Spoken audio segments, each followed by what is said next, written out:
はい、こんにちは、和之助です。サムネとタイトルですでに分かっていると思いますが、今回は木製の PC ケースをご紹介いたします。この PC ケース、無名のメーカーで昨年の12月に1万6000円くらいで購入しました。正直ちょっと高めの値段設定だなと思いましたが、果たしておすすめできるのか、この動画で忖度なく感想を言わせていただきたいと思います。パッケージはこんな感じで、最初から穴が開いてたりしますが、角には保護材があって全体も一応緩衝材に包まれているので、中身は大丈夫だと思います。パッケージの大きさはだいたい17インチのノートパソコンくらい、木製なので重量も非常に軽くて、最初届いた時 PC ケースとは思わず何が届いたのか分かりませんでした。 PC ケースって材質的にはほとんどがスチール製で、たまにアルミ製がありますが、木製のパソコンって結構珍しくて興味があったので、試しに Amazon でポチりました。木製って熱伝導率が非常に悪くて、パソコンケースの素材としては相性は良くないんですが、個人的に木の中にパソコンという無機質なものが入っている感じが刺さりました。ケースは組み立て式になっているので、通常の自作 PC とは違って、まずはケースを組み立てていくところからやっていきたいと思います。その後通常通り PC を組んでいきます。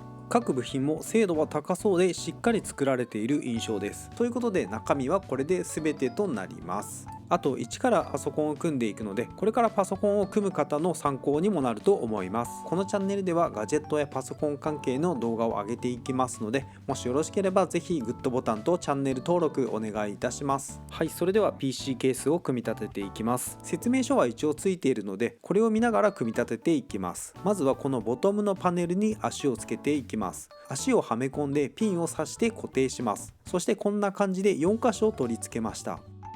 今度はマザーボードとかを固定する仕切りのパネルを取り付けます。そして前後のパネルを同じように取り付けていきます。ということでちょっと早送りします。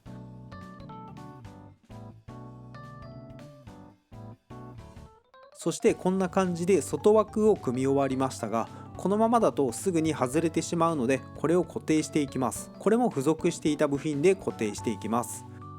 はい、ということでしっかりと固定しました。裏側も同じようになっています。続いてマザーボードを固定するための金具を取り付けます。裏からネジで留めていきます。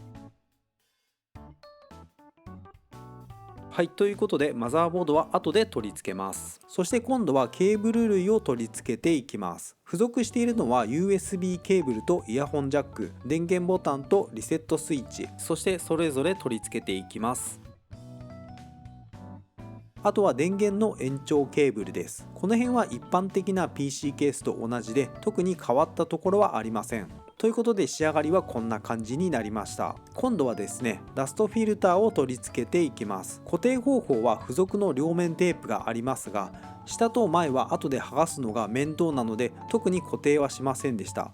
上の面だけ両面テープで固定しています。最後にパネルを閉じて完成となります。最近のケースはワンタッチで簡単に外せるものが多い中、こちらはネジで8箇所固定する必要があるので、メンテナンスの時はちょっとめんどくさいですね。そしてクリアパネル側も同様に取り付けます。こちらはフレームと透明なアクリルパネルの2枚構造になっているので、合わせて固定します。保護フィルムが貼ってあるのでパネルは半透明になっていますが、剥がすとちゃんと透明になります。そして完成したのがこちらです。完成ついでに PC ケースのスペックをご紹介したいと思います。対応するマザーボードはマイクロ ATX とミニ ITX、 内部ベイは 2.5 インチ SSD が5つ、もしくは 3.5 インチのハードディスクが3つ、またはその両方の組み合わせが可能で、 CPU の高さは 160mm まで、グラフィックボードの長さは 360mm まで、拡張スロットも4スロットまであって、大型グラフィックボードも余裕で載せられます。電源は ATX に対応しています。フロントパネルは USB3.0 ポートが2つとイヤホンとマイクジャックとなっております。それでは使用するパーツをご紹介します。特にこの辺はいいという方は飛ばしてみてください。まずは CPU から、インテル第2 12世代の Core i3-12100F です。いつか組もうと思って以前から購入していました。インテルでミドルクラスのゲーミング PC を組むならまだまだコスパの高い CPU だと思います。そして CPU と合わせて一緒に購入したのがバイオスターのマザーボードです。マザーボードは特にこだわりはないので、購入当時一番安いものをチョイスしました。そして電源はかなり前から家にあった玄人志向の 600W プラスブロンズの電源を使います。気になったのでこの電源調べてみたら2011年に発売されたもので、確かに10年くらいね使っていました。ただ壊れることもなく未だに普通に使えています。個人的には電源とメモリーと CPU は壊れないと思っています。ちなみに一番壊れやすいのはグラフィックボードだと思います。異論は認めます。はい、では続いて CPU クーラーディープクールの AK400 です。最近小さい PC ばかり組んでいたので使ってませんでしたが、 CPU クーラーの中では高性能でコスパも高い CPU クーラーです。そしてケースファンはインウィンです。静音性も高くて縁だけが光るタイプのもので、色がクリアで見た目綺麗なので個人的に気に入ってリピート買いしています。こちらは3個入りパックがお得なのでおすすめです。その他メモリーとグラフィックボードと M.2 SSD はこの以前の動画で自作した PC から流用したいと思います。グラフィックボードはちょっと古いですが GeForce GTX 1070を使います。性能は RTX 3060と同性能くらいです。 Steam の調査では一番使われているグラフィックボードでもあるので性能面は特に問題ないと思います。続いてメモリーですね。メモリーは A データの 8GB メモリーを2枚取り出します。そしてマザーボード裏についている M.2 を外します。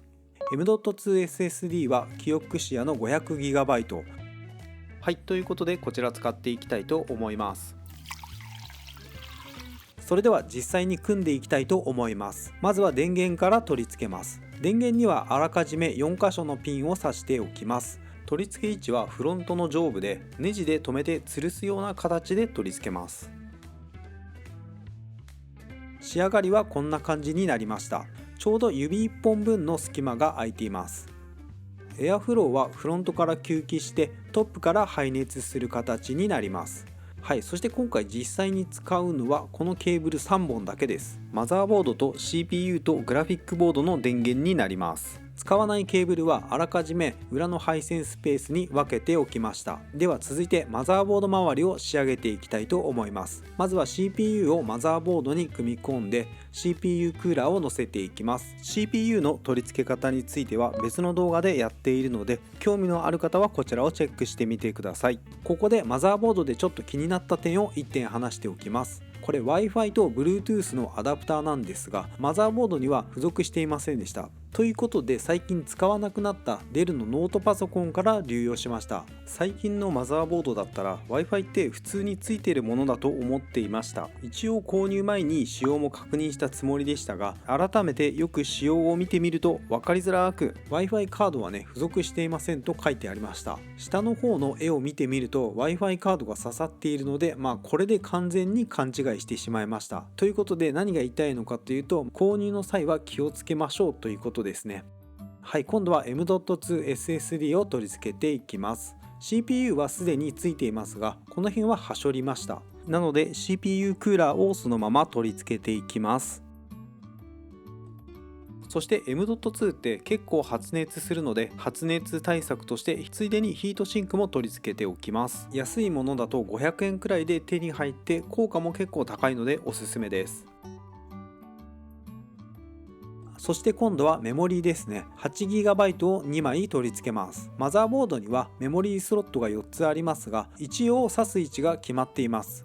挿す位置としては A の1と B の1もしくは A の2と B の2の組み合わせで挿すのが正しい挿し方になります。いろいろめんどくさそうですが何も考えずに1個飛ばしで挿していけば大丈夫です。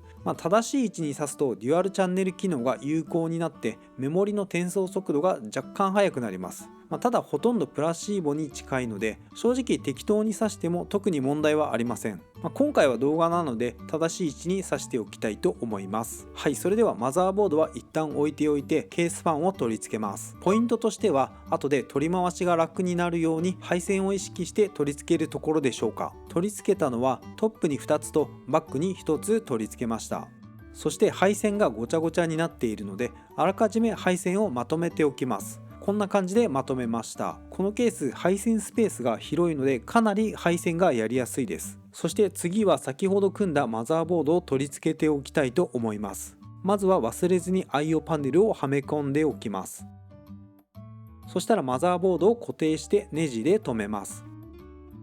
これは電源スイッチとかリセット関係のケーブルで挿す位置が分かりにくいんですが、マザーボードのマニュアルに書いてあります。完成して電源が入らない時ってこの挿す位置が間違っている場合があるので、結構見直すポイントだったりします。ということでグラフィックボードの補助電源を除いて他の配線類もこの時点で全部挿しておきました。拡張スロットはグラフィックボードを使うために2スロットを開けておきます。スロットは最大4スロットまで空いているので大型のグラフィックボードも余裕で載せられます。グラフィックボードの固定は専用のパーツで固定します。そして最後に残しておいた補助電源をグラフィックボードにつないでほぼ完成です。あとはサイドパネルを閉じて完成となります。裏配線は最終的にこんな感じでまとまりました。スペースが広いのでこのケースの配線はかなり楽でした。個人的にはこれ結構重要です。そしてパネルを閉じていきますが、こちらはネジ止めが非常に手間に感じました。メンテナンス性を考えるとあまり良くないポイントですね。次は前面パネルですが、こちらはフレームとアクリルパネルの2枚構造になっているのでさらに手間がかかります。この手間が改善されれば完璧なケースだと思います。そして保護シートが貼ってあるのであらかじめ剥がしておきます。はい、それで先ほどと同様にネジを締めておきます。はい、これで完成したのでぐるっと一周してみます。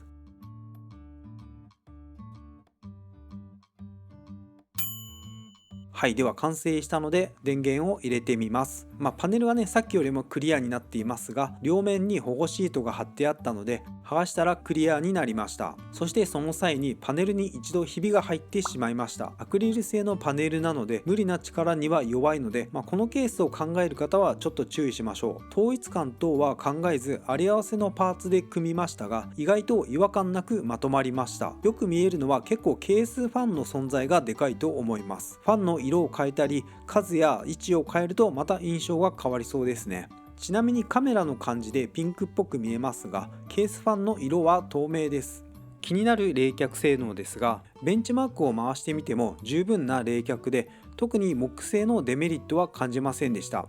庫内も広いので大型のグラフィックボードを載せて、さらにボトムにケースファンを置くことも余裕でできます。無名のメーカーですが普通に良いケースで、見た目が気に入った人にはおすすめの PC ケースだと思います。それではこの動画は以上となります。今後もガジェットやできるだけ分かりやすくパソコン関連の動画を出していきたいと思いますので、もしよろしければ高評価とチャンネル登録お願いいたします。それでは以上となります。ご視聴ありがとうございました。